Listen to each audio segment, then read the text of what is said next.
Leader. Mr. Speaker, yesterday the Prime Minister was asked more than a dozen times if he would reverse the decision and put Tory Stafford's killer back behind bars. Today he was again given the opportunity. Instead, he chose to play word games around correctional services security levels at prisons. Mr. Speaker, the fact is this killer is in a healing lodge, which is not something where child killers should be. Tory's family is outraged. Does the Prime Minister not understand what they are going through? Will he stand up and simply commit to do what he has the power to do, and that is reverse this decision? Honourable Minister of Public Safety. Mr. Speaker, as I said yesterday, Tory Stafford's brutal death in 2009 was a horrible, gut-wrenching crime for the whole country. The killer, McClintock, was reclassified as medium security in 2014. The government of that day did not challenge that decision. And in fact, McClintock remains in a medium security correctional facility today.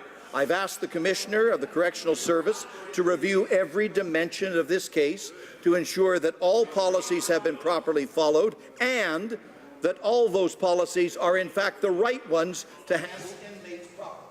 Order. The Honourable Opposition House Leader. Mr. Speaker, that minister could immediately ask the Commissioner to reverse that policy, make the necessary changes immediately so that Tory's killer is behind bars. Mr. Speaker, Canadians are outraged by this. Tory's family is outraged and sickened by what's going on. We are outraged. The question is, why is the Prime Minister not outraged? Why are Liberals not outraged by this? And why will they not stop making excuses and do the right thing and act on the authority that they clearly have? The Honourable Minister of Public Safety. Mr. Speaker, as I was saying in response to the previous answer, not only is the Commissioner of the Correctional Service examining every dimension of this case to ensure that all laws and all policies as they existed at that time were properly followed, she is also examining the question of whether those policies are in fact the right ones for the proper handling of inmates and to keep Canadians safe. I will be very anxious to have her conclusions. Honourable Member for Aurora, Oak Ridges, Richmond Hill. Monsieur le Président, les libéraux ont pris la